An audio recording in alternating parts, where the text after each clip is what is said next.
करने से, और हम किसी की भावनाओं को, किसी को आहत नहीं करना चाहते हैं। हाल जो ये कोटद्वार का सेंट जोसेफ चर्च है, एशिया के शीर्ष 10 सबसे बड़े चर्चों में भी माना जाता है। और खासियत यह है कि इस चर्च को बनने में 20 साल लगे। और दोस्तों, 800 ईस्वी में कैथोलिक चर्चों में रंगीन कांच की खिड़कियों पर मोजाइक कला के माध्यम से चित्रों को बनाना, जो कि लगभग 20 साल जिसको बनने में लगे, और 2011 में ये बन के तैयार हुआ। और उसके बाद ये यहाँ पे शिष्य थे, जिनमें Peter, Andrew, James, John, Philip आदेश को मान लिया और राज्य में किसी प्रकार का कोई विद्रोह ना भड़के, इसलिए उन्होंने ईसा को क्रूस यानी सूली पर लटकाने का आदेश दिया। नमस्कार दोस्तों, मैं हूं प्रकाश सोलियाल, उत्तराखंड चमोली से। और दोस्तों, आज हम आए हैं कोटद्वार में, और कोटद्वार के जस्ट आप मेरे पीछे देख रहे होंगे एक चर्च है। चर्च की खासियत यह है कि इस चर्च को बनने में 20 साल लगे, और इंडिया का ये लगभग 7वें नंबर का सबसे बड़ा चर्च है। ठीक, इस चर्च को आपको और नज़दीक से मैं दिखाने की कोशिश करता हूँ। बताएंगे इस चर्च के बारे में पूरी कहानी, क्या है इस चर्च की मान्यता, या क्यों इतना ये चर्च फेमस है यहाँ पे कोटद्वार में। तो आइए चलते हैं।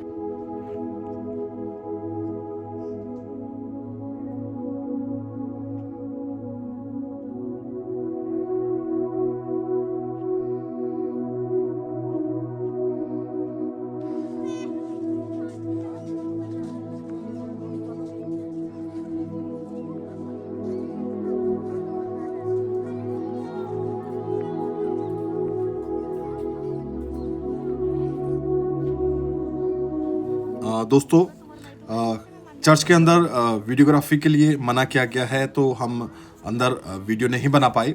बाहर से ही मैं क्या कहते हैं, आईफोन 15 से ये पूरा जूम करके आपको दिखा रहा हूँ, जितना भी मैं दिखा पा रहा हूँ। फिलहाल जो ये कोटद्वार का सेंट जोसेफ चर्च है, एशिया के शीर्ष 10 सबसे बड़े चर्चों में भी माना जाता है, और कोटद्वार की सबसे खूबसूरत इमारत भी इसको कहा जाता है।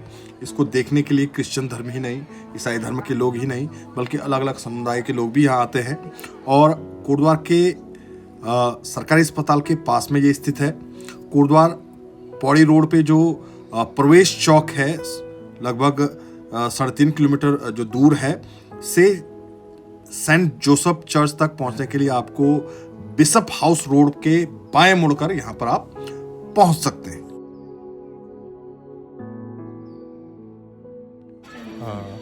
तो दोस्तों, हम कोटद्वार के इस फेमस चर्च में आए हैं, जो कि लगभग 20 साल जिसको बनने में लगे, और 2011 में ये बन के तैयार हुआ। और उसके बाद ये यहाँ पे दर्शकों के लिए, और सभी जितने भी क्या कहते हैं, ईसा मसीह को मानने वाले हैं, या जो दर्शक हैं या श्रद्धालु हैं, उनके लिए खोला गया। तो यहाँ पे प्रत्येक दीवार पे यहाँ पे ईसा मसीह की जो कहानी है वो क्या कहते हैं, चित्र के माध्यम से और वॉल पेंटिंग के माध्यम से, या कहें चित्रों के माध्यम से उकेरी गई है, जो मैं आप सभी लोगों के सामने रखने जा रहा हूँ। आप देखिएगा इस कहानी को इन चित्रों के माध्यम से। और अंदर भी काफ़ी अच्छे चित्र बनाए गए हैं, और ग्लास पेंटिंग है। ठीक, परंतु अंदर उन्होंने मना किया है कैमरे का प्रयोग करने से, और हम किसी की भावनाओं को, किसी को आहत नहीं करना चाहते हैं, तो इसलिए हमने अंदर कैमरे का प्रयोग नहीं किया। बाहर से मैं आपको इस पूरे जो चर्च है उसका वीडियो के माध्यम से, अपने इस यूट्यूब चैनल के माध्यम से दर्शन कराना चाहता हूँ साथियों।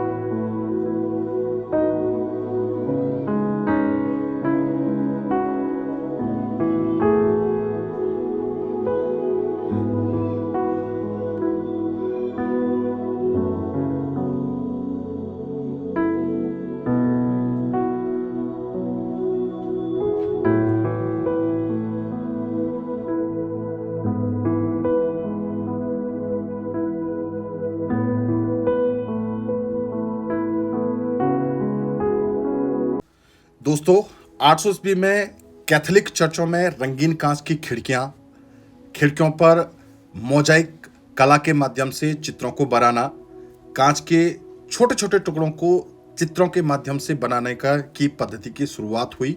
उसके बाद वांजंटाइन कला का भी कैथोलिक चर्चों में प्रयोग किया गया और मणिकुट्टम पद्धति से भी मूर्ति को बनाया गया, जिसमें संगमरमर का उन्होंने प्रयोग किया।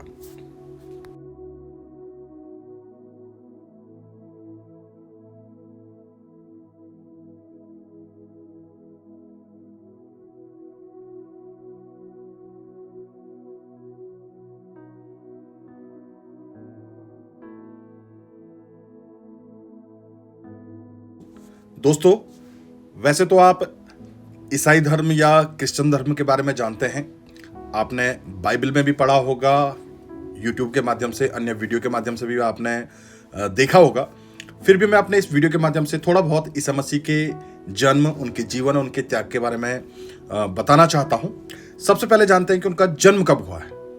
बताया जाता है कि ईसा मसीह का जन्म 4वीं से 6वीं ईस्वी पूर्व फिलिप्पीन के शहर बेथलेहम में हुआ था।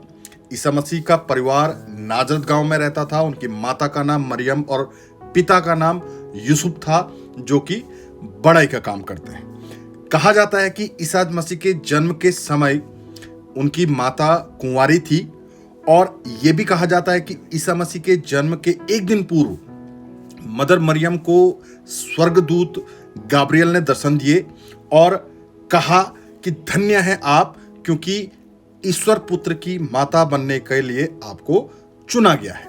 और यह भी कहा जाता है दोस्तों कि परमेश्वर के संकेत के चलते ही यूसुफ ने मदर मरियम से शादी की थी।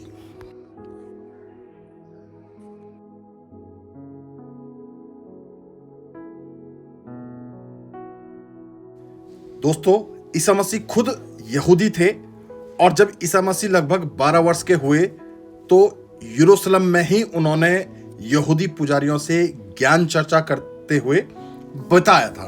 और पुजारियों से ज्ञान चर्चा के बाद वे कहां चले गए किसी को कुछ नहीं पता, और उनके 12 वर्ष से लेकर के 29 वर्ष की आयु का जिक्र कहीं भी नहीं मिलता है। परंतु जो उनकी असली कहानी है वो उनके 30 वर्ष के बाद की है। दोस्तों कहा जाता है कि ईसा मसीह जब 30 वर्ष के हुए तो उन्होंने यूहन्ना यानी जॉन नामक संत से बपतिस्मा दीक्षा ली और दीक्षा लेने के बाद फिर उन्होंने लोगों के बीच उपदेश देना प्रारंभ किया। उनके उद्देश्य यहूदी धर्म से भिन्न थे। दोस्तों कहा जाता है कि जब वे नबूवत का दावा करते हैं तो यहूदियों में कट्टरपंथी जो लोग थे वो इसको लेकर के काफी विरोध भी करने लगे, उनमें रोष फैल गया। हालांकि ईसा मसीह इस बीच जनता के बीच काफी लोकप्रिय होते चले गए। जनता यह मानने लगी थी कि यही वह मसीहा है जो उन्हें रोम साम्राज्य से मुक्ति दिलाएगा। उस वक्त यहूदी बहुल राज्य पर सम्राट सेतिविरस का शासन था। यहूदी जानते थे कि हम राजनीतिक रूप से परतंत्र हैं और 4 शताब्दियों से इंतजार कर रहे थे ऐसे मसीहा का जो उन्हें इस गुलामी से मुक्त करवाएगा।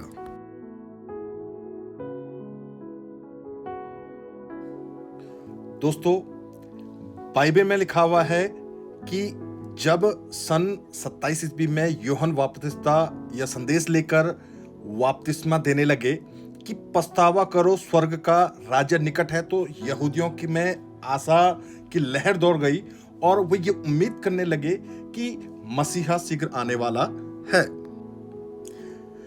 कहा जाता है कि ईसा मसीह का सरल भाषा में उपदेश देना और लोगों की सहायता करना यह संकेत दे गया कि यही मसीहा है, और वे लोगों के बीच लोकप्रिय हो गए और उनकी लोकप्रियता से कट्टरपंथी यहूदियों के साथ साथ रोम में भी चिंता की लहर दौड़ गई। हालांकि ईसा मसीह कहते थे कि मैं मूसा के नियम और नबियों की शिक्षा रद्द करने नहीं बल्कि पूरी करने आया हूं। ईसा मसीह यहूदियों के पर्व मनाने के लिए राजधानी यरूशलेम में आया तो करते थे, किंतु वे यहूदी धर्म को अपूर्ण समझते थे। वहां की शास्त्रियों द्वारा प्रतिपादित जटिल कर्मकांड का वो विरोध करते थे और नैतिकता को धर्म का आधार मानते थे और विश्वास करते थे और उसे महत्व भी देते थे।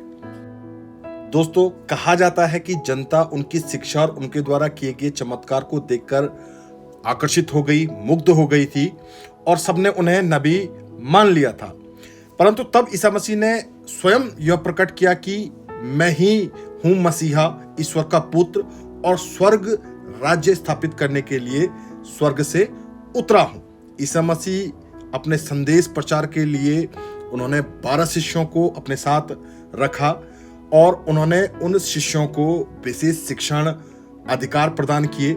स्वर्ग के राज्य के संदेश के कारण ईसा मसीह के प्रति जो यहूदी कट्टरपंथी नेता थे उनमें काफी विरोध उत्पन्न होने लगा। यहूदी कट्टरपंथी नेता यह समझने लगे थे कि ईसा स्वर्ग का जो राज स्थापित करना चाहते हैं वह एक नया धर्म है जो यरूशलेम के मंदिर से कोई संबंध नहीं रखता है। वो ये यहूदी धर्म की मान्यताओं के खिलाफ मानने लगे थे।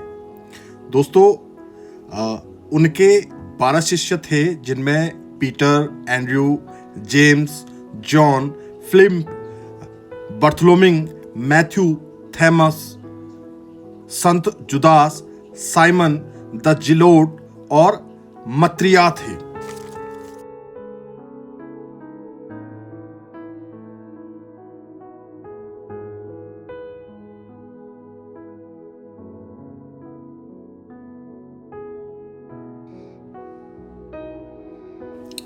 यह भी कहा जाता है कि ईसा मसीह एक दिन 29वीं ईस्वी में गधी पर सवार होकर यरूशलेम पहुंचे और वहां उन्होंने अपने सभी शिष्यों के साथ अंतिम भोज किया। वहीं ईसा मसीह ने संकेत में अपने शिष्यों को यह समझाया कि उनके साथ क्या होने वाला है। वहीं उन्हें दंडित करने का षड्यंत्र रचा गया और ये भी कहते हैं कि उनके शिष्य जुडास ने उनके साथ विश्वासघात किया, जिसके चलते उन्हें गिरफ्तार किया गया।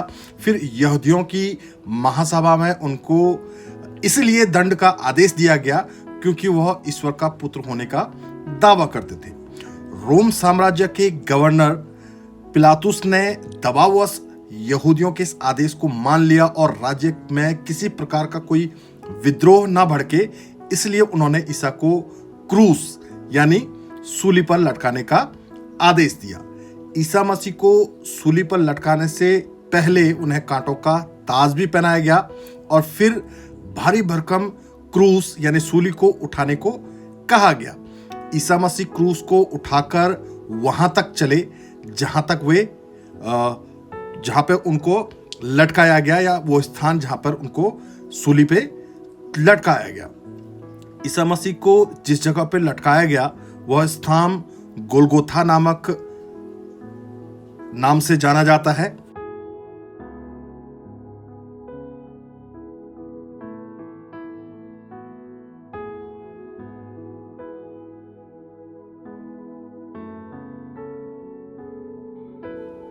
दोस्तों, मानवता से प्रेम करना ही प्रभु ईसा मसीह का सबसे बड़ा संदेश था और ईसा मसीह ने जीवन भर जिस संदेश को लोगों तक पहुंचाना चाहा उसमें सबसे प्रमुख संदेश था लोगों को माफ करना।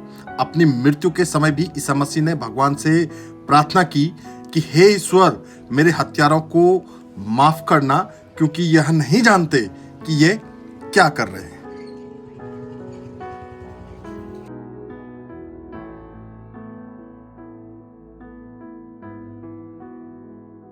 दोस्तों, वीडियो को यहीं पे समाप्त करते हैं। मिलते हैं अपने नेक्स्ट वीडियो में, नेक्स्ट ब्लॉग में। तब तक के लिए वीडियो को लाइक कीजिए, कमेंट कीजिए और चैनल को सब्सक्राइब कीजिए।